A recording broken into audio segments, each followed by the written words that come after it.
Here. Denise Winfrey. Lori Summers. Here. Debbie Militello. Here. Steve Ballage. Here. Judy Ogalla. Here. Tom White. Here. Okay, we have a quorum. We have minutes from October 9th. Are there any additions or corrections? We have a motion to approve. Second. Motion and a second. All in favor say aye. Aye. Any opposed? Motion carries.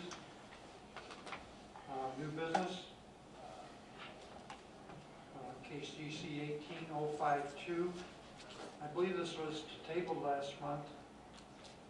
I have a motion to put it back on our agenda. Second.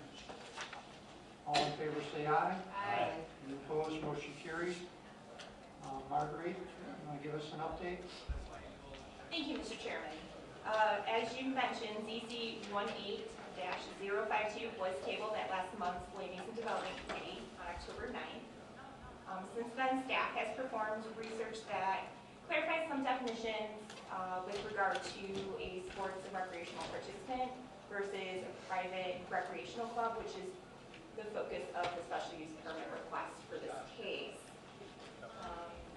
Per the zoning ordinance, sports and recreation participant is defined to be sports or recreation primarily by or for participants. Spectators would be considered incidental use and occurring a non-recurring nature.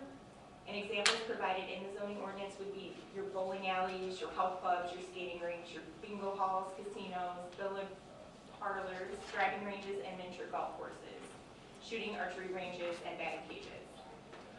These uses would be permitted the commercial zoning districts and special use permits in C1 and the I1 zoning districts.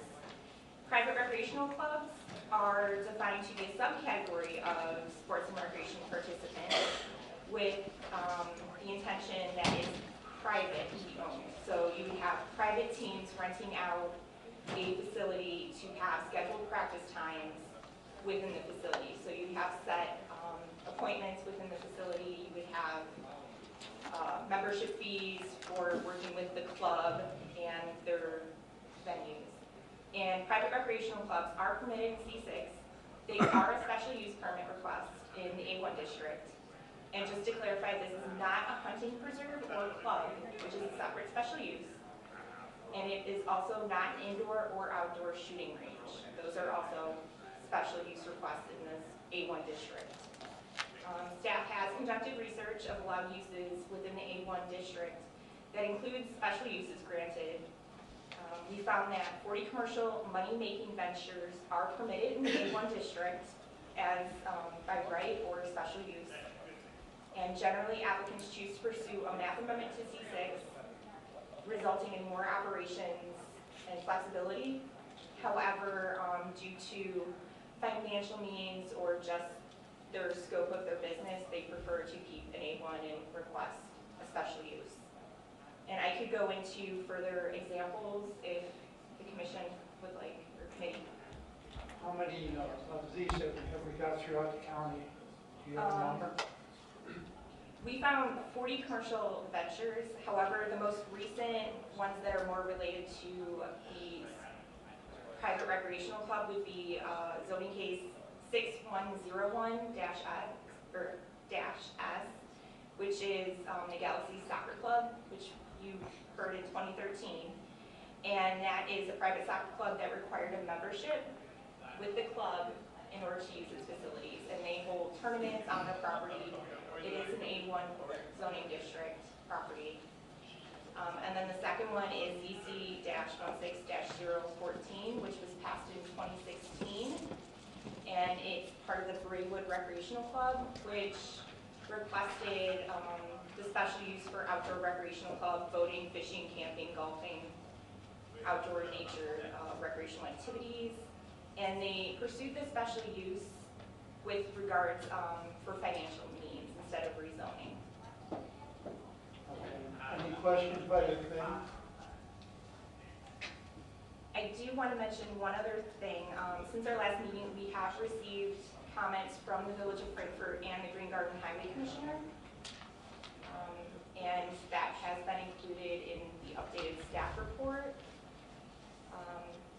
to the Green Garden Township Highway Commissioner. They have mentioned that the entrance needs to be increased to a 24-foot wide entrance, including a 12-foot apron increase. And then the Village of Frankfurt has indicated, instead of the initial memo that had the 4 conditions that they, concerns they had, they've increased their concerns to 6. And I can go through each 6 if the committee would like. Okay. So the Village of Frankfurt requests that a bituminous asphalt or concrete access drive throughout the site with a minimum of 24 feet for vehicle access to Steger Road.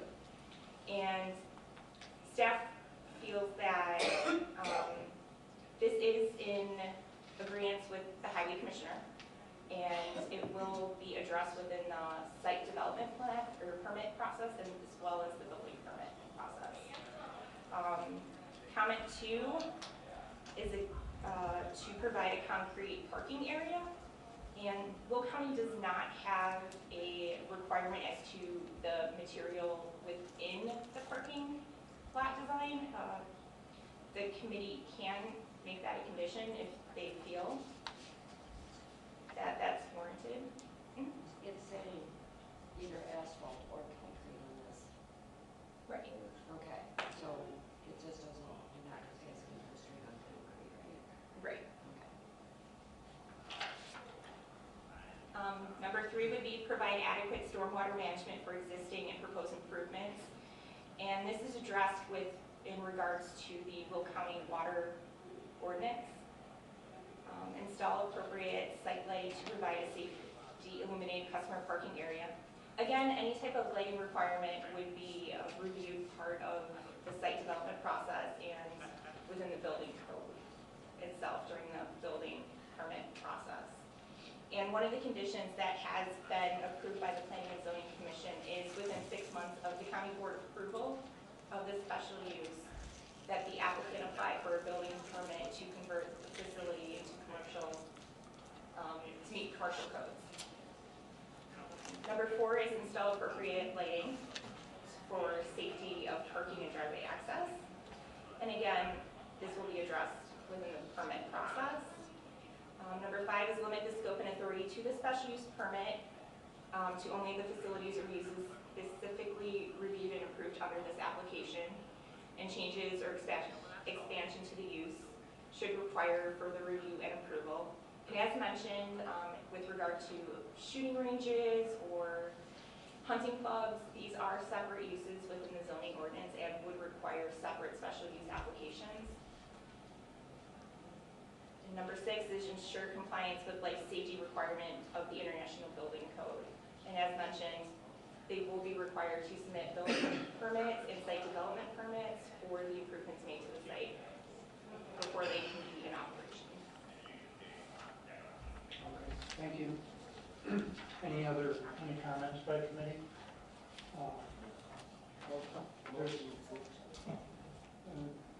Mr. Eustace would like to comment.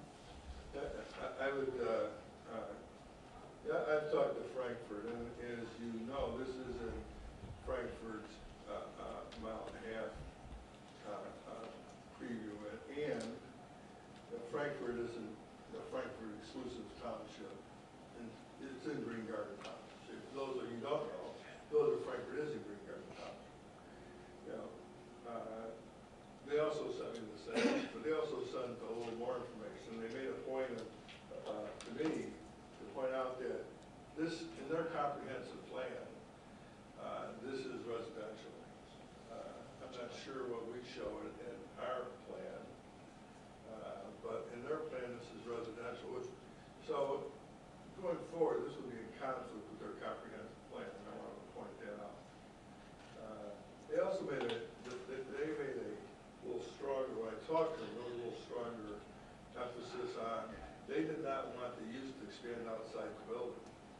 Yeah, all use should be inside the building. So they didn't want this expanded to the outside, which the applicant has clearly stated they intend to do, if I understand what I was told, right? So, and I would say that I just have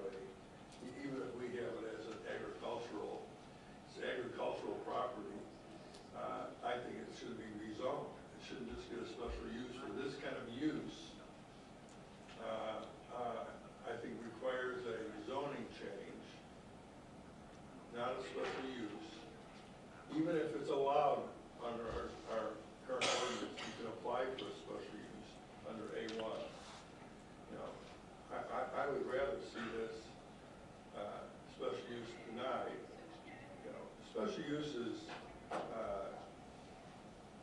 this kind of use under A1, would that be something we normally do? Can you tell me, I'm asking staff, do you know of any other areas that outside of golf, don't give me golf courses and that kind of thing, but these types of facilities, is basically sports facilities that are at A1?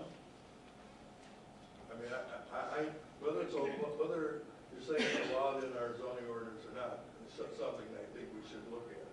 So me personally, I think that this should require a zoning change. It's a commercial use, we should not give something, say, well, we don't want to introduce commercial, but we're going to allow a commercial use.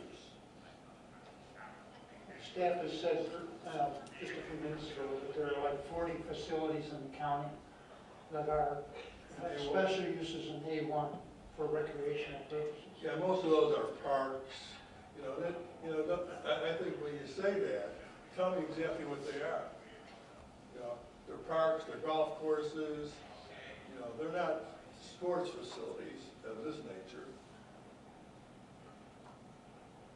I mean, I think it's a little misleading if that's what you said. I was standing by the door, I was trying to get in, but Nick had me. Marguerite, do you have a listing that you could identify the uses of? Yes, within the zoning ordinance, we do have, in terms of commercial-based uses, we have animal services that include your animal grooming, boarding, your vet clinics, animal hospitals, your landscaping, lawn maintenance business is a special use in the A1 district. You can have entertainment, spectator sports, so that's your rodeos, your other types of outdoor sports field. What is permitted in the A1 district is with entertainment and spectator sports, anything under 100 spectators on the site, whether it be indoor or outdoor, is permitted. If you go over 100 spectators, that would require special use. In terms of sports and recreation participant, you do have commercial fishing pond would be a special use. Hunting preserves and or clubs are special use. Private recreational clubs are special use. And then your shooting ranges, whether it be indoor or outdoor, would also be a special use in the A1 district. And then, as mentioned before, the most previous zoning cases we've had in terms of recreational clubs, we had an outdoor campground recreational club in Braidwood, and that was ZC 16-014, and that was passed October 20th, 2016. And then 6101-S was passed in April 18th of 2013, and that was a private recreational club as well, which was the Galaxy Soccer Club that would include practices, games, tournaments, and events. And there were several conditions included on that special use to help protect those surrounding property owners in the area. Judy? So even before Jim talked, I agree that this is, so many of the other things that you have mentioned are somewhat animal related, things like that, more nature related type items that we're allowing in A1. I feel that this is a non-ag related request, and I would also think that a zoning change should be required versus a special use permit. So based on those comments, I would be a no.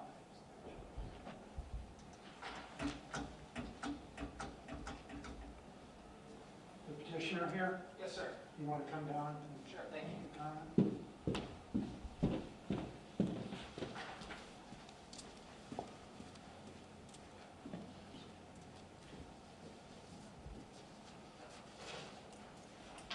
State your name.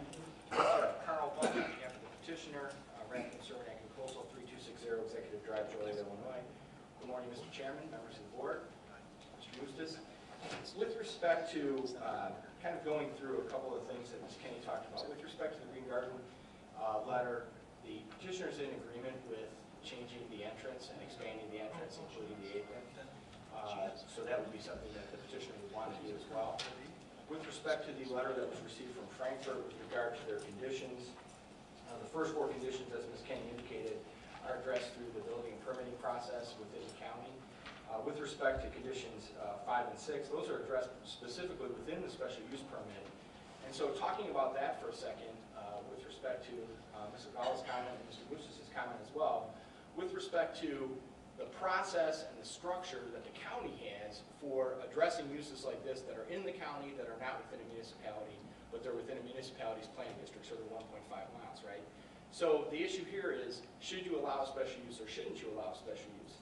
And if you were to look at the Frankfurt letter and you were to consider that this might otherwise be a commercial use, the special use process that the county has under its code of ordinances actually is the best way to address a property like this, because a special use is, by definition under the law, permitted use subject to certain conditions within that area.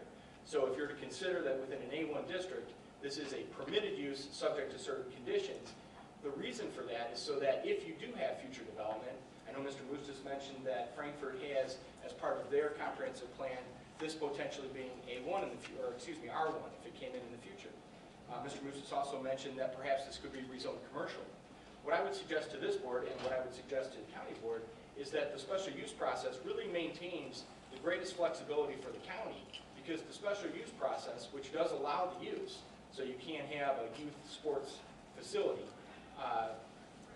operating subject to the terms of the special use, and if in the future it's going to be developed or otherwise expanded or torn down and the whole property redeveloped, then at that time, either the county board through its code of ordinances, or if they were going to annex into the adjoining municipality or so forth, then they would address it through their process, and the property wouldn't already be rezoned.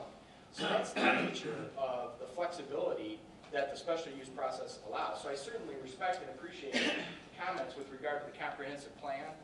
We did obviously go to and submit to Frankfurt, and we were on their agenda, and then they said, no, you don't need to come to our meeting. We've already, our plan commission has taken a look at it and issued their conditions. So we don't have a problem with respect to the, obviously, the building permit process and so forth will take place. We don't have a problem with respect to the other comments. And then with respect to the special use, with all due respect to changing the zoning on the property, obviously this is a larger parcel. This is a part of this building that's going to be used on this property. It doesn't take up the entire property. Certainly the board has, through its zoning code, and the county board has through its enforcement of the code, the right to restrict the petitioner in the future under the special use, which it does automatically. So for instance, if Mr. Coleman at some point in time wanted to put a baseball field out there to allow for outdoor baseball, he would have to come back before this board on an amendment to the special use and also site plan review and so forth. So those fail-safes, those conditions are built into your zoning code. The special use process does give you the most flexibility for addressing properties like this so that you can provide for uses within the county while at the same time being able to address them should future needs arise.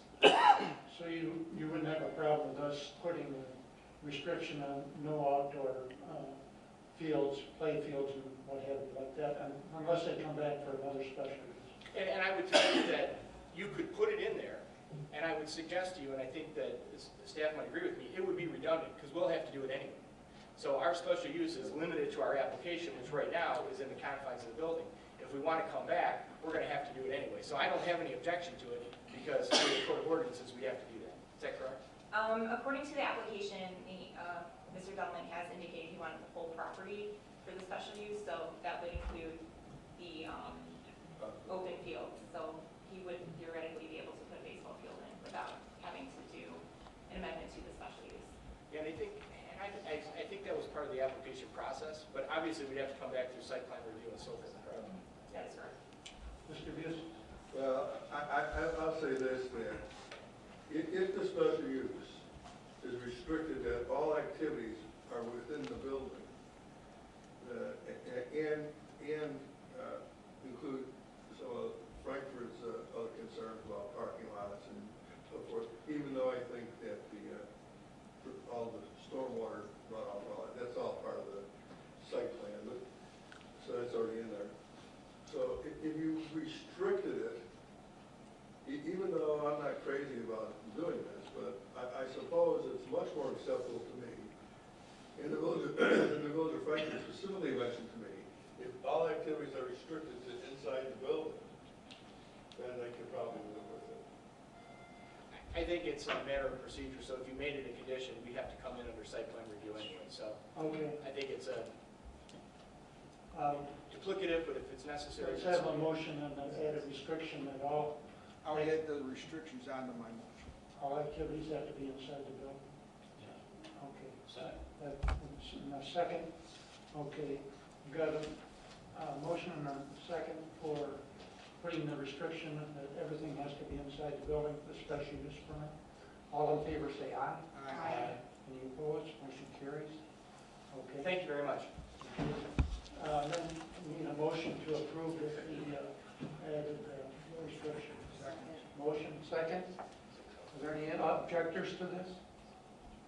Okay, all in favor say aye. Aye. I'll be it Any opposed? None. Thank you. Okay, next case, ZC 18066. Marguerite. Thank you, Mr. Chairman. ZC 18-066 was a special use permit for landscaping and lawn maintenance business in Wilton Township. The common address is the vacant West Joliet Road in Manhattan. The parcel is 7.01 acres. And the applicant would like to operate a lawn care business and bring the parcel into compliance with the Will County zoning ordinance. With regards to the Planning and Zoning Commission, it was identified that the proposed business will employ 1 full-time, 6 seasonal, and 2 part-time employees, so potentially 7 employees on the site. The daily hours of operation would be 7 a.m. to 3 p.m., Monday through Friday. The estimated number of daily vehicle trips would be roughly 21, and the applicant did identify that the easternmost driveway access would be the main business entrance, and that's furthest away from the residential uses located on the western side of the property. The property is surrounded by A1, and Wilson Center is located to the west. And then the Planning and Zoning did approve the special use with 12 conditions. And I'd be happy to answer any questions. Okay, any comments by committee? We have a motion to approve. Motion is second. Any objectors to this? Okay, all in favor say aye. Aye. Any opposed? Motion carries. Other business? We have the cargo containers ordinance. Colin, you want to give us an update? Sure.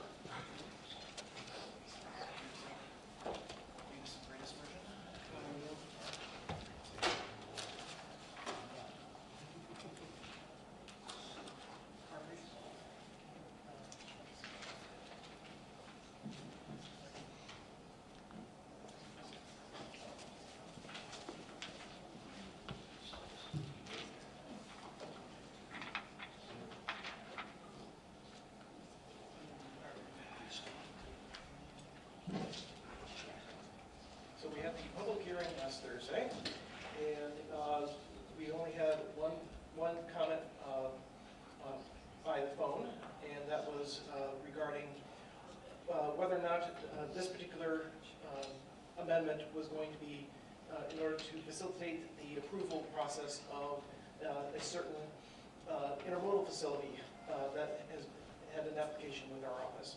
And that is not the case. And I informed them of that, and they said, oh, then never mind. So there was no comment after that. So there is concern, and one thing that I was particularly interested in was that people actually read the public notices. Anyway, as of right now, the ordinance does not permit cargo containers as a dwelling unit or as a building material. And that's what this language is going to do. It would expand intermodal terminals to be able to use cargo containers for more than just on-site storage. It could be used as offices. Then it would also be accessory use as a cargo container as a building material. And then we would also have to add into our supplementary use section, being able to use it with a special use permit, and then regulate the exterior the roofing to be either peaked or sloped, and then provide a list of permitted and excluded materials for the siding. Next. So what we're trying to not do is the one on the left, which is just the unclad on roof, or not, I should say on roof, without a pitched roof cargo container. The one on the right is in the process of being clad with siding. Next. And then the intent is to get more materials on the siding with the roof, especially for the winter months that we experience here. And of course, if you have any other questions, we can address them now. We also have a presentation from the concerned citizen. What about foundations for these? That's required by our building permit? Yeah, it would be, everything else would be part of the building code. Right now, we're just allowing the use of cargo containers as a building material. Everything else will be subject to the building code, including foundations. Okay. Any questions by committee? That would include lot sizes as well. Yeah, yes, yes, And do we have a comment from the public? yes. Would you like to come down, please?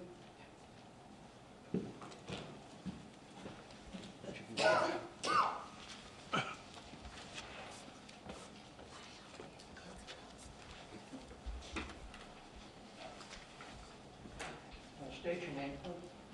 My name is Byron Sher Robertson, Excuse me, could you spell your name, please? B-Y-R-O-N, with space, S-H-A-R-E-R, space, Robertson, R-O-B-E-R-T-S-O-N. You're welcome.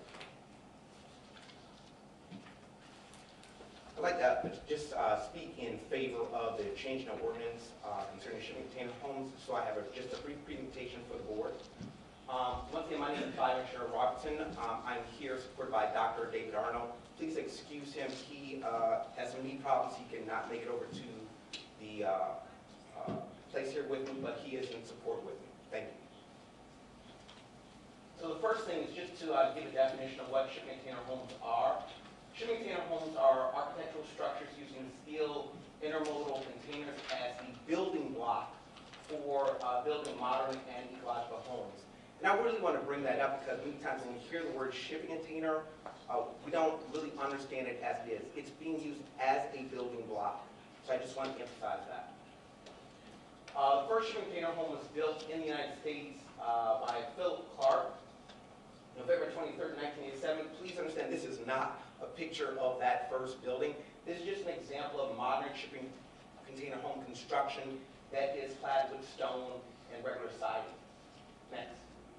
Philip Clark was granted a patent USA 4854094A on November 23rd, 1987. And as you can see in the patent drawings, he does address the issue of a pitched roof, of a slanted roof, just a normal construction house made out of the units, shipping containers. Since that time, or after that time, other people kind of caught on to this idea. So in 2006, Simmons Town High School was built out of shipping container homes, out of shipping containers. And more importantly, in 2007, Peter DeMaria, who was a California architect, designed the first shipping container home in the United States in sort of the modern era. The importance of that 2007 piece was that, one, he proved that you could build a shipping container home that was aesthetically pleasing, and two, he proved that you could build it in one of the toughest coating districts in the United States. Since that time, we now have shipping container pools. We have shipping container dormitories. We have shipping container Starbucks. On the north side in Chicago, there's a shipping container Starbucks. I go there all the time when I'm visiting my daughter. There are shipping container hotels. There are 3 shipping container shopping malls, in the United States. 1 in Las Vegas, 2 in San Francisco, 3, Oklahoma City is building one. Seoul, Korea has one, and so does England. These are malls. They're not houses, they're not apartment buildings, they are malls made out of shipping containers. But there are some issues when we're talking about changing the code. So I want to bring up one of the main issues that people have is this issue of safety and durability.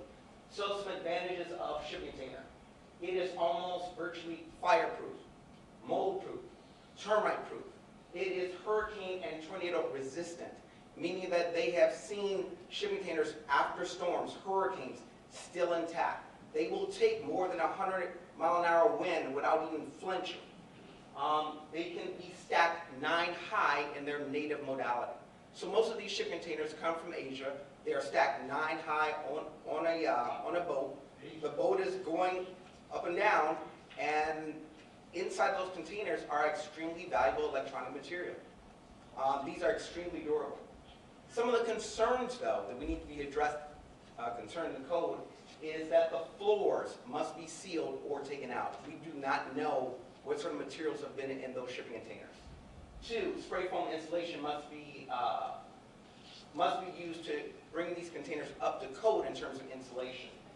When you're using cutouts, windows, doors, those cutouts must be structurally reinforced. So one of the things that Colin introduced in the code is that if you're going to build any shipping container home habitat, a structural engineer must sign off on it. Because whatever you take out in terms of windows and doors, that must be put back in. And then finally, roofs must be supported, lightning protection and grounding must be provided because these are metal building blocks. And this is an example of what we're talking about here, that if you're going to take out a window or put in a door, once again, that has to be reinforced. So yeah, one of the things in the code that Colin's already put in is that structural engineering, people wanting to build in this manner must have a structural engineering sign-off. The other thing is that people have problems with this is aesthetics and design. The code that is drafted tries to address this. This is what people think of when they think of shipping container homes. Unclad, exposed metal, it's going to devalue my property, and it's made out of flimsy construction. This is what they should be thinking about. This is a shipping container home in the East Hamptons. It is fully clad, no exposed metal, and almost valued at $1 million. It is above standard construction. And remember, ladies and gentlemen, they are shipping container dormitories. The level of insurance and clarity that must be brought to that type of endeavor is far superior than what we're talking about here today. The current draft tries to address this. Acceptable siding material include wood, vinyl, metal, engineered wood, hardwood, brick and stone, fiber cement prohibited. Siding materials include sheet metal, corrugated metal, particle board. You get the idea.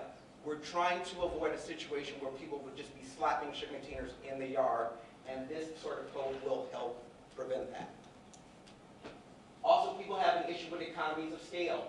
They're like, it's going to devalue my property. It's not true. There is a range. You could have something as simple as a simple shipping container home here on the left, $20,000 to $30,000. A multi-home here, $400,000 to $500,000, or on the end, a $1.2 million shipping container home. Remember, we're just talking about these as building blocks. One of the last things that I want to just mention in here is that, once again, the code that is being drafted before you tries to address that. We're trying to make sure that any home that is built out of shipping containers is aesthetically pleasing, structurally sound, so it tries to keep this, tries to address the issue of economics. Okay. Last thing real quick. I know you've got things to consider when you're making code. One of the things I would have you to consider is the future demographics. Young people are making decisions about where they're going to live. And a lot of those young people like bringing, they like upcycling, they like this type of architecture. So in addition to the aesthetics, in addition to the structural, I would just have you think about this issue of who your future population is going to be. The last thing is Dr. Arnold has mentioned, as we've talked about this, that this form of architecture could be the building block for economic development.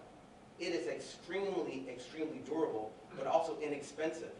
And you are sitting on one of the biggest shipping container lots in the United States, right here in Will County. I was told at our last presentation that you have the 5th biggest port in the world. This is an opportunity for you to check off all your boxes in the sense of protecting your housing assets, but at the same time opening up the door for innovation in terms of housing and also economic development. So, Thank you. Any questions by committee? Yeah. Mark? I don't know if you're familiar with the area, but in the springtime, tornadoes chase us. And in the fall, August tornadoes chase us. So my question to you is, how do these container homes hold up to shelter in place? In other words, I wouldn't need a basement yet too to hide from the tornadoes. Shelter in place by just getting away from windows, right? Or no? yeah, these shipping container homes will take all types of foundations. So you can do slab, you can do full basement, you can do whatever. That's not my question. My question is, would you still be safe and shelter in place and not go through any kind of foundation? If you didn't have a basement. Oh, if you didn't have a basement? Yeah. That's a good question. I couldn't comment on that. I don't have the research in front of me, but they are extremely strong. They will take up to 100 miles an hour wind. Well, yeah, but the problem would be the glass flying and anything That's else true. in the air. That's true. But, you know, I'm just thinking if you could get away from glass, you don't have to go to the basement. Yeah, I could not comment on that. I would think that they are strong enough, but at the same time, I cannot make that definitive. Okay. Any other comments? Thank you. Are there any objectors to this? Okay, so we have a motion to approve. Motion second. All in favor say aye. Aye. Any opposed? Motion carried.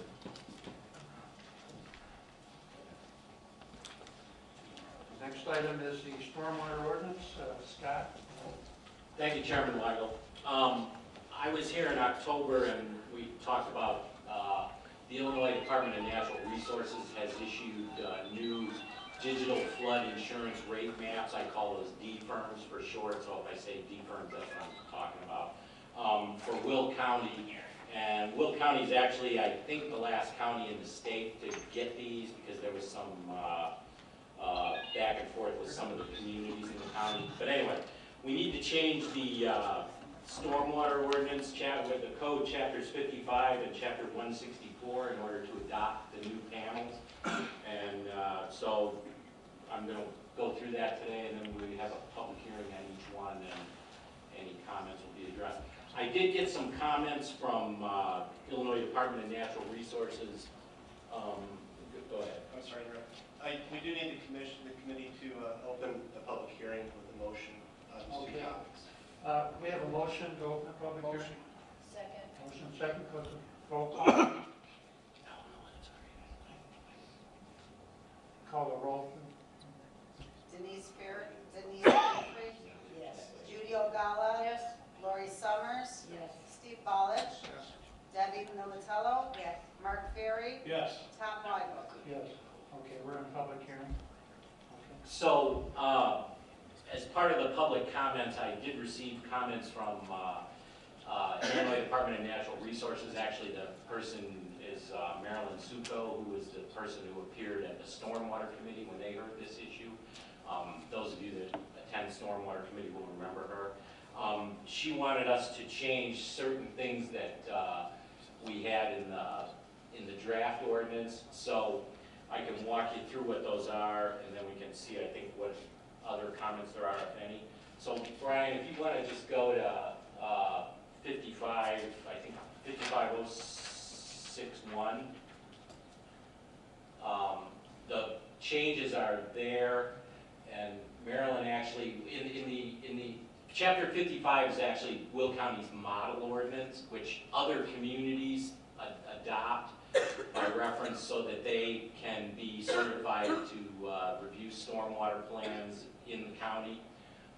And so we had originally referred to Appendix B of Chapter 164, and that was confusing. So we're going to add an Appendix A to the Chapter 55, and then all the panels will be listed in there, and then each individual community, in fact, may not have to do anything in order to be in compliance. So I talked through this with Marilyn. Marilyn thought this was a good idea. Originally, we weren't going to do it, but after I talked to her, I decided she was right. That was a much more efficient way to do it. So in section 061, we're changing the wording to Appendix A, and then in the next section, 062, we're doing the same thing. And in 080, scroll down, there was Marilyn had a comment that the datum needed to change. This was actually the incorrect datum. So we're going to bring that up to date to 1988 from 1929. And then the last item is, Brian, if you go to the one that's one of the appendixes that's in the list there. Sorry.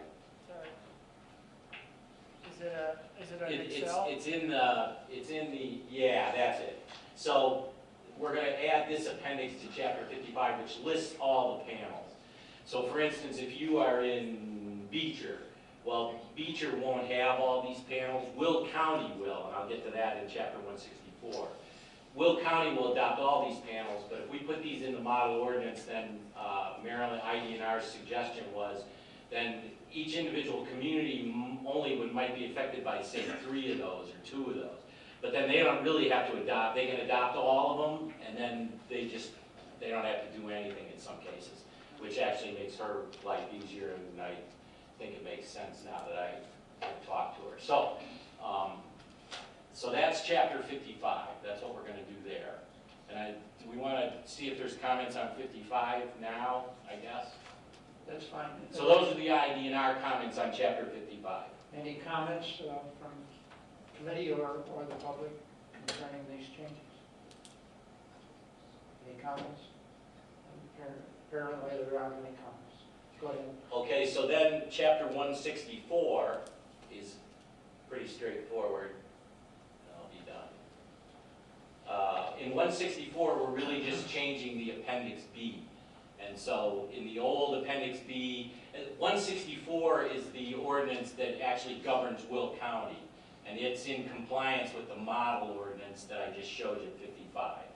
So 164 is the ordinance specific to Will County, and in this one we're going to change the dates on all the panels in Appendix B, which we just showed you, and that'll bring those up to the date of February 15th, 2019. So we'll have all the panels adopted then. So again, if there's, that was a comment of, that was the comment.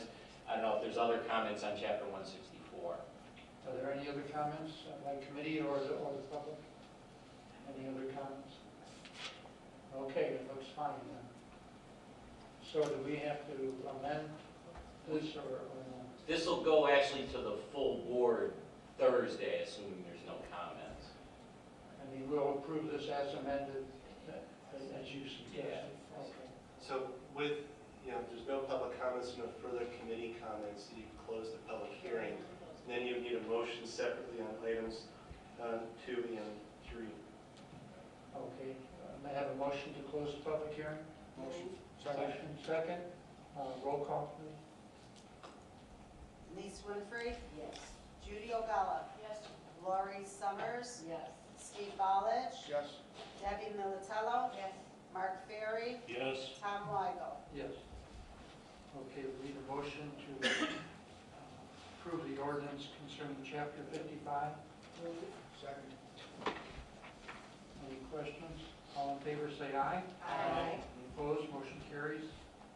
We need a motion to amend Will County Water Resource Ordinance, chapter 164, appendix B. Motion. Second. Second. Any questions? All in favor say aye. Aye. Any opposed? Motion carries. Takes care of that item. Building code update, plumbing code, Brian? Thank you, Mr. Chairman and members of the committee. For the past couple of months, we've been looking at a list of items that were identified by the committee to explore whether or not there could be any local amendments to the Will County's building ordinance. And specifically, we looked at a series of items that are considered plumbing items, and then a series of items that are more of an HVAC type of repair or replacement or a new improvement to a residential structure. With regards to the plumbing matters, and there were 6 topic areas that were addressed. The first one being the repair of leaks at the connecting points with new connectors or new parts or new pipe. The state of Illinois does not classify this as a minor repair. Therefore, the Illinois Plumbing Code requires an inspection of any improvement. Number 2, replacement of a hard pipe with flex pipe. The state of Illinois does not classify this as a minor repair. Therefore, the Illinois Plumbing Code requires inspection of any improvements. Number 3, replacement of shutoff valves. The state of Illinois does not classify that as a minor repair. Therefore, the Plumbing Code requires an inspection of any improvements. Number 4, replacement of sinks, faucets, tubs, or parts. The state of Illinois does not classify this as a minor repair. Therefore, the Plumbing Code requires inspection of any improvements. Replacement of sink, toilet, shower, bathtub, or traps. The state of Illinois does not classify this as a minor repair. Therefore, the Illinois Plumbing Code requires an inspection of any improvement. Replacement of a hot water tank. The state of Illinois does not classify this as a minor repair. Therefore, the Illinois Plumbing Code requires inspection of replaced hot water tanks. I was able to reach out to the Illinois Department of Public Health and talk to one of the plumbing experts. Attached to this memo that I distributed to staff, it does indicate from the inspector that these are not minor repairs. So all of these repairs that were identified do require inspection by an Illinois licensed plumber. So that means there's 2 things that people could do. They could hire a Illinois licensed plumber to do the work, or if it's their residence that they live at, shown on their driver's license, they can do the work themselves, but it still has to be done to a level that meets the Illinois Plumbing Code, and it has to be inspected. So those are the requirements from the state of Illinois. Because of all that, the department would recommend that this type of activities that were identified in 1 through 6 permits are required and inspections are conducted. And even our legal counsel here has looked at the matter, and I'll let Matt Guzman speak to that, but I believe they concur with what staff has presented. Yes,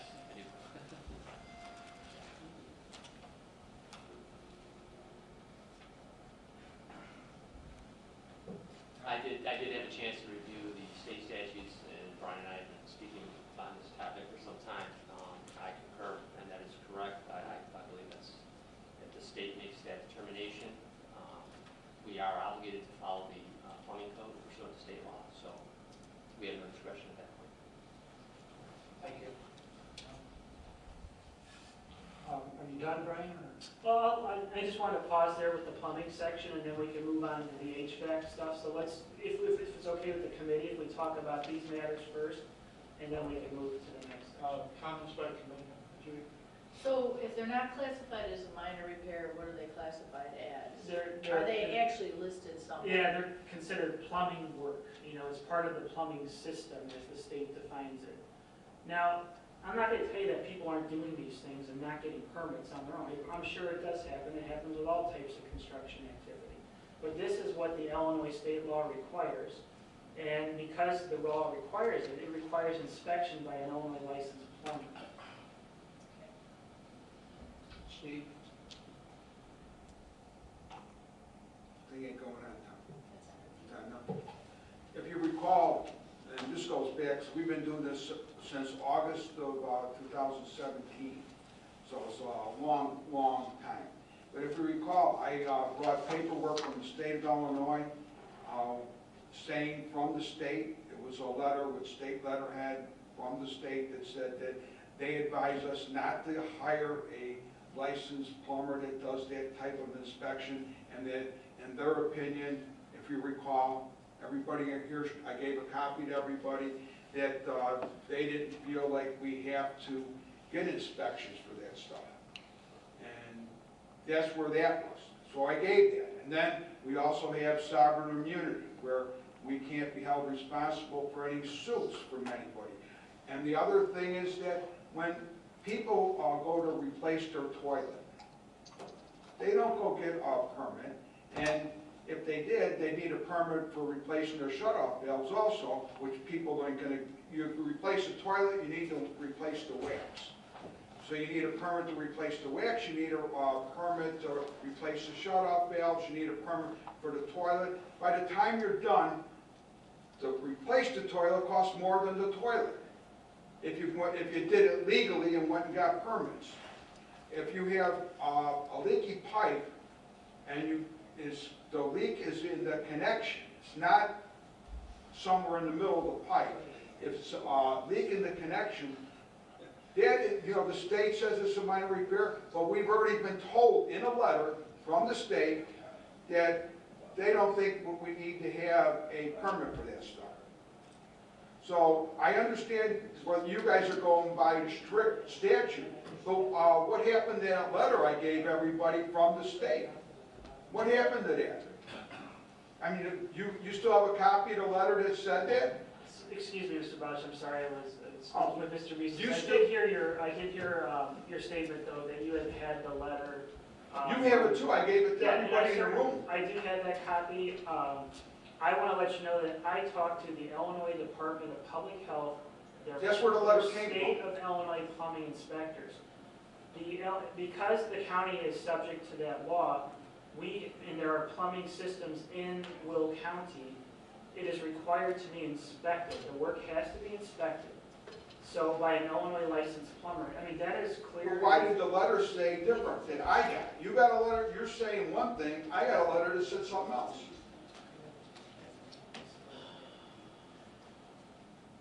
I mean, I think it's absurd that you have to get a permit for replacing all this stuff. And nobody's doing it. So that's one thing, but, I mean, I think we shouldn't be having laws on the books that are highly restrictive. To get a permit to put a new shut-off valve costs it's $50 for an application fee for a permit, correct? So the shut-off valve costs $1.50. I mean, let's get on board here. We got minor repairs. These are minor repairs. I don't care how anyone wants to define them. We don't belong having to get a permit. It's just a revenue maker when you're charging $50 just for the permit fee for a $1.50 pipe shut-off valve. Denise, you have a comment? I'm just gonna say this, as I remember it, by law, we're required to reflect the state code, is that correct? Regardless of what people may The law choose to requires do that the county in their enforce homes. these regulations. So in our code, we must reflect the state law.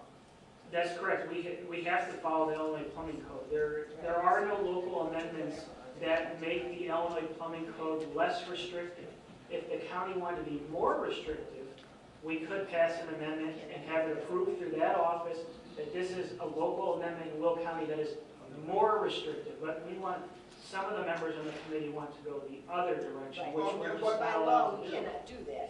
I gave everybody a letter from the state of Illinois, from the Department of Health, that said that they didn't think that these things were required. That's why we went forward with this stuff. Otherwise, it would have died at the vine, right then and there. But it went forward because there was evidence that the state wasn't going to require it, and it was up to us to make that decision. It wasn't up to anyone else, it's our decision. So with that, I'm going to make a motion, everyone can vote on it. I motion that we exempt all these plumbing items from a permit, and we'll vote on it. I hope someone seconds this, otherwise it dies. All right, we have a motion. Is there a second? Okay, there's no second. It won't be the first or the last time, believe me. Judy, you have a comment? Yeah, I'd like to ask a question. Well, a couple of questions which I would like to answer before you motion was, what is the cost? How often does the county go out and do these inspections? I'd like to know that. And what is the cost to do these inspections? Sure. So I'll try to answer that. First of all, of the 6 groups, the only one that we really ever see a permit for is replacement of a hot water tank. Nobody that I can ever recall in the time that I've worked here has come in to get a permit to replace a toilet. Of course, when it's brand new, it's inspected in a new home, but nobody we just don't see these types of permits. People don't apply for them, even though the law does require that they do that and that it is inspected. The reason behind that is that it is a public health matter. It's connected to the water system, either through a well or through a municipal water system or a private water system. So if you do something that impacts that and then contaminate a water supply, you're affecting other people. That's why the state wants these items inspected. Now, not everybody does. It's primarily the hot water tank, and we get permits for those all the time. Yes, it does cost $50 for a permit application, but the permit review on this type of stuff, and based on the cost of construction, is rather inexpensive. So when you have a permit that's $8 per $1,000 in cost of construction, most water tanks are going to be in that $1,000. There might be a little bit more. They might be a tad less. You're looking at about $8 for that. So maybe about $58 out the door for a water tank replacement, and up and higher for the larger tanks and maybe a tankless water supply.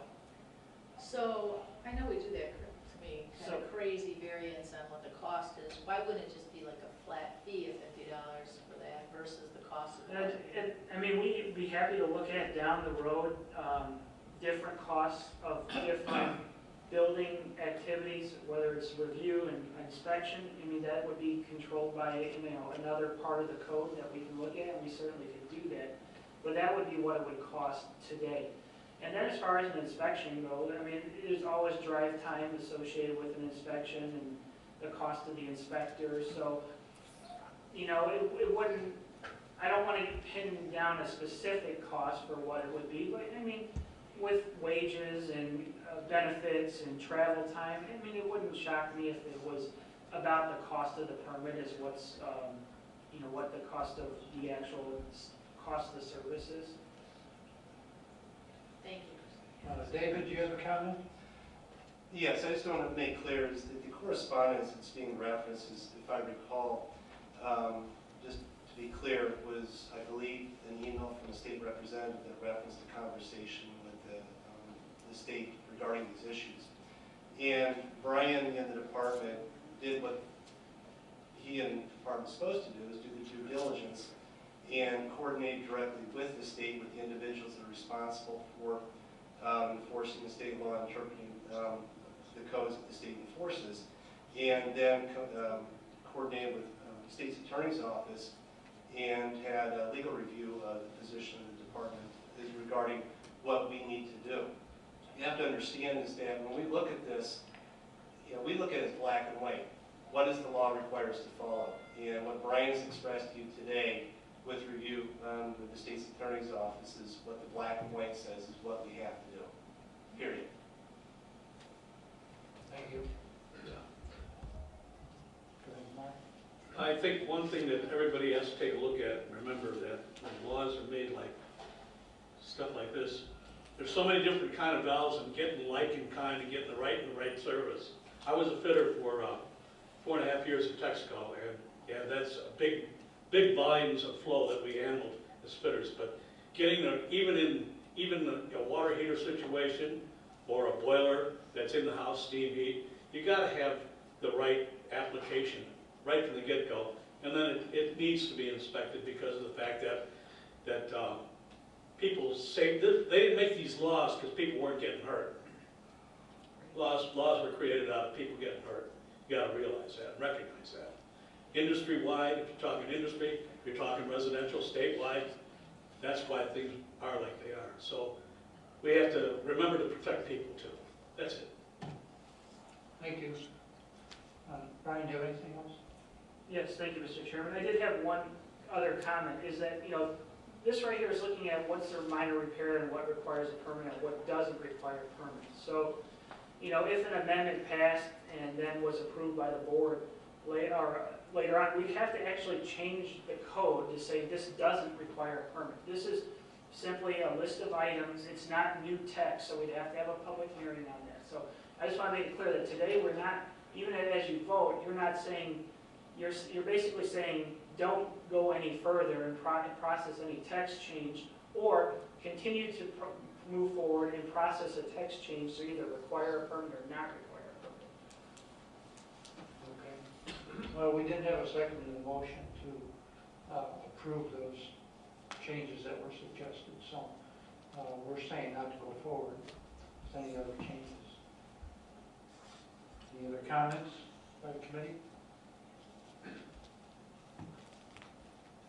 What about the HVAC? You mentioned Yeah, all something. right, let's talk about the other items. Number 7, 8, and 9. Regarding the next 3 items, it is important to note that this is not a heating, ventilation, air conditioning code. Those HVAC related items are embodied in various parts of the mechanical code, the fuel gas code, and the National Electric Code. So as far as repair or replacement of a furnace, an air conditioning unit, anytime you repair a furnace or an air conditioning unit, that already does not require a permit. So if you're having trouble with your air conditioner and you hire somebody to come out and perform the service, there's no permit for that. But the installation of a new one does require a permit, and let me tell you why that requires a permit. People like you and I can't go out and install a new air conditioner because we cannot buy Freon. You have to be a licensed person to buy Freon. So even if I want to do air conditioner repair by myself, I'm not going to be able to have it work because I can't buy Freon. So there's a reason why this, that we require a permit, is that a licensed person needs to install this. And that's why an air conditioning unit would require a permit. A new furnace should require a permit. It should be inspected to make sure that it's functioning properly. This is a device where carbon monoxide is given off in the process, and it has to be vented properly, okay? You want to make sure that you're not hurting anybody, so that's why these devices or these units are inspected, and it's why we require a permit. With regards to replacement of motors, pumps, fans of the same capacity, these are already exempt, so these do not require a permit, so that's good news. Replacement of heating supply and return pipes. This does require a building permit and an inspection. The commentary that I have on this is that, again, this is something that nobody ever comes to the office to get a permit for. It doesn't mean that it's not happening, although I think it's more likely to happen in, maybe in a basement or if you have a crawl space where maybe some of the ductwork has deteriorated over time. That's accessible and could be replaced. I don't know anybody, and maybe other people can give me examples, who open up their walls to replace heating supply and return pipes. I just don't really think that that happens. And if you did, that really requires a permit, because anytime you open up a wall, the building code says whatever is going on in that area that you opened up now has to meet the current code. So now you've created another list of problems potentially. Anything that's behind that wall, once it's sealed up, has to be inspected and has to meet the current code. So I think there is a little bit of room there. This is just, after talking to people in the office, and the committee can decide that if you were in the basement and you were replacing a certain amount of ductwork that's accessible and of the same size, then there's some room there. Again, there's some room to look at it, but I still think it's best that it's inspected. But I'll leave that up to the committee to determine. Okay, go ahead.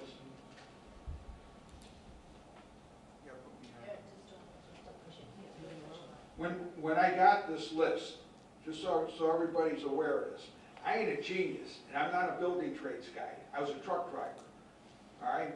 So I'm not saying I invented it. I got it from the city of Chicago, which exempted every single item that you said needs it. The city of Chicago said they exempted it. If you go through all the cities, which I didn't bring with me because I thought this was a no-brainer now, but Naperville, they exempted a bunch of these, not all of them. Lockport exempted most all of them. You go through each different city, and I had a list, which I gave to everybody, and I didn't bring, that's my fault. But not every city requires permits for this stuff. So they're in the state of Illinois. The city of Chicago exempts every one of these. That's where I got the list from. So if the city of Chicago's in the state of Illinois, and they can exempt all this stuff, I felt, well, why can't we? And, you know, I get it, you're saying no one agrees with me, so that's fine too, but I'm not gonna push it any further, because that's stupid. Judy, you have a comment? Yeah, so one thing I want to say, Steve, is at the time that you were bringing all this forward, first off, this committee was handling a lot of different changes. We were looking at all our changes that we were going through for all our ordinances, and that was very intense. I personally did not have time to spend on that, in addition to looking into the other things that we were going forward and making corrections of things that were not included by some sort of error of some sort. We just didn't include it or was overlooked. And then also doing changes to things that were put in place and then were found that they weren't correct for one reason or another. That was the focus of it. And then I understand that you were pushing that. I would have loved to focus on it, but at that time there was so much for me to read. I didn't have time to look into it. So because of that, it's really hard for me to support it. But you want me to bring back all this, It's all hard- the information? It's hard again? for me, If I can do that, I got it all. it's hard for me to support that type Well, of I thing. got the ordinance from the city of Chicago, the ordinance from Lockport. I got all the ordinances to show that other places did it. And so I can maybe bring it back. moving forward, it's something to do and maybe look at caucus and have that conversation, in my opinion, there, looking at it so that we have, all of us have a good understanding, because there's only a few of us sitting here today. I mean, I could bring it back, but I mean, it's silly if nobody agrees with it. Why should I go through the effort of digging everything up and bringing it all back? I'm just making that comment. No one's gonna agree. Okay, Debbie, you have a comment? I do, thank you. Steve, I just want to, when you look at laws, and you look at the city of Chicago and the county of Cook, you've looked at a lot of our laws in the state of Illinois, right or wrong, they exempt these laws, a lot of times will exempt the city of Chicago and exempt. Well, Lockport exempts most cities too, Right. so does Naperville. But no, what I'm saying is you'll see laws in the state of Illinois that apply to everybody else but the city of Chicago and or Cook County. So you have to be careful when you compare us to Cook County because there's a lot of laws that Cook County doesn't, you know. But doesn't Lockport and understand. Naperville, there's two. I get it. Split. Joliet wouldn't give me their stuff. And on the other part, this is my last meeting, so it's been a pleasure to be here. I do want to say, I would hope going forward, any members of this committee would use a little more professionalism than I have seen while I've sat on here. And that's both sides of the aisle, guys. I'm not talking to one side of the aisle. Talking out of turn, being demeaning talk, demeaning grunts, I think is unprofessional behavior of a board member. So I would just hope that everybody would use a little more professionalism going forward. Thank you.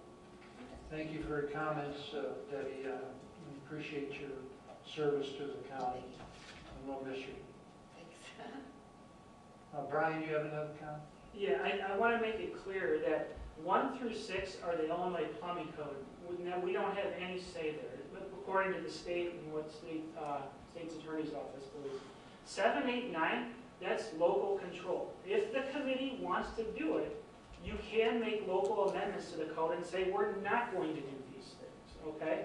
So the comments that I've made today regarding 7, 8, 9 is from a professional perspective of why we think it should be inspected or not inspected. But we do have the power to make a local amendment to change those things if the committee wanted to. And that may be why Naperville did this, or Lockport did that, or other community did this, so. Well, you state here that 7 and 8 are already exempt, so. Well, 8 is exempt, and replacement of furnace and air conditioner unit does require a permit. Repair does not. So anytime you repair air conditioning or furnace, you don't need a permit for that.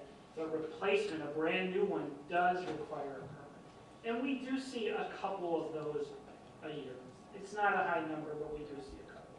So I don't see anything that we need to take action on. It's not really substantial changes. Any other comments by committee? Tom, can I ask? Yeah, Mr. Mrs. I did ask staff this at the executive committee, but I would like to ask them again here at the land use committee. there's a case that was passed by the county, and it deals with a land plan, and it deals with moving a lot of earth, putting up berms and so forth. And I've had correspondence from one of the neighbors and from Green Garden Township, and they expressed some concerns to me. First, they were worried that he was building a berm that was outside the parameters of the plan. I'm not concerned about that really, because he just looks like he's just stockpiling dirt on there for now to build a berm. So it's not completed. But so they have this concern that the plan can be amended and doesn't come back to the committee or to the board, and can just be amended through land use. When the vote was predicated on a particular plan. So I think their concerns are that they can petition to change the plan and not have come back to, I mean, I don't know if you can make comment on that, when you might do that. You know, maybe the original plan doesn't work somehow. But what I'd like to hear is that if the plans change of any real substantive change, then it would come back to the land use committee for review, even though that's not required in our ordinance, it seems. I don't know. So maybe. Brian, do you have a comment on that? Yeah, to address Chairman Eustace's comments. This site development permit for the University of Kenai is issued and is in compliance. We did receive comments from the Green Garden trustee, and who's also a neighboring property owner, regarding the property, thinking that the berm doesn't meet the plan and that there's a large pile of dirt on the property. Well, the site is still being developed, and the way it's been graded, they've piled the dirt in one location.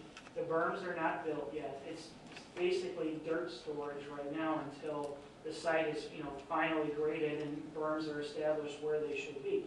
So all that the University of Kenai will be allowed to do is what was approved on that plan.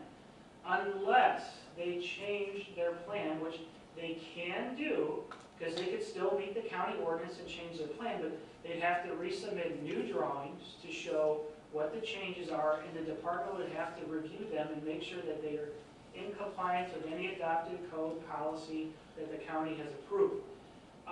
Now this property, I believe, is on C2, and the use is a permitted use, so it's never come before the board for any review. It didn't need a special use permit that required X condition where the berm is only here, or this high, or over here, and this is how it has to be. So all of this is being reviewed under the regulations that are already approved by the county, and it's a staff review. So it never did come to the committee.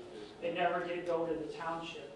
Now, we certainly could invite Mr. Wagner in, the township trustee, and let him have a look at the plans and show him what they're doing, and right now how it still is in compliance as they develop the site. And if they change the plans, we certainly could notify the committee and the board members in the district and the township trustee that the plans have changed. And if there's additional comments on that, we could request or ask that the developer take into consideration these comments, but they are under no obligation to do so, provided whatever is being changed meets the county ordinance, because this is not a special use, this is not a development procedure that requires any sort of approval, so the department would be forced to issue the permit if it is in compliance with all the regulations that the county has approved. So I was actually mistaken. I thought it did come through the committee, but even if it hasn't, it's totally up to the staff then to say what a site plan is. I'm not. Well, Brian explained. We do have an ordinance. I mean, we do have regulations on you can, and you can't let them build a 10-foot berm, for example. Well,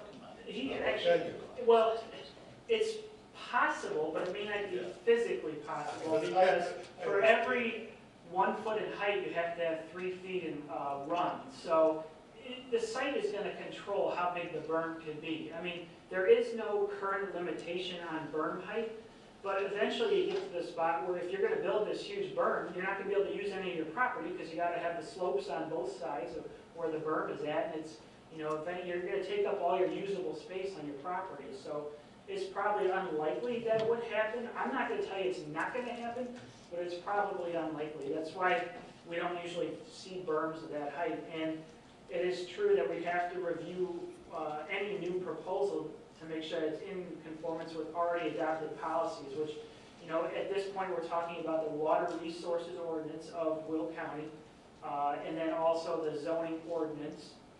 The zoning controls like the landscaping part of it, and I believe, I think, no, the slope is in Water Resources?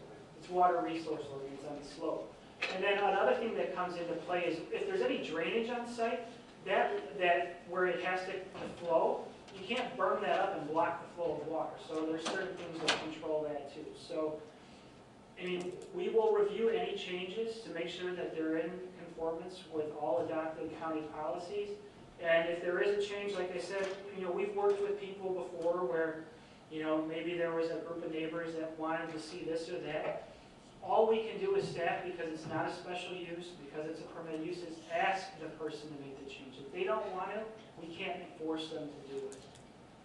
David, do you have a comment? No, just as Brian suggested, you know, periodically there might be a circumstance where we, as courtesy, want to try to advise people what's going on, such as the township, or let them see plans or things of that nature. But again, it's voluntary as long as the individual meets the minimum code requirements as to whether or not they want to try to address certain concerns that may come up out of those discussions. And you know, unlike municipalities, the county does not have architectural review committees, site plan review committees, things of that nature, where the municipalities, they might do that, where there's committees that actually review and approve those. The county is structured in a way by state law and the ordinances is that it's down to the staff level that we review material, make sure that they comply with the minimum code requirements. There's no committee review process. So, you know, I just want to make clear that everybody understands that, and that, you know, we're willing to try to accommodate and address concerns, but again, it will boil down to property owners' willingness to, to make changes if they desire to do that. Thank you. Mr. Reeses, is that? Yeah, no, that's fine. Address your Yeah. concerns? Yep. Okay, thank you. Okay, we'll wrap up the meeting. I have no comments. Any committee member comments? Okay, director, any comments? Any public comment? Public comment? Okay, we have a motion to adjourn. Second. All in favor say aye. Aye. Thank you.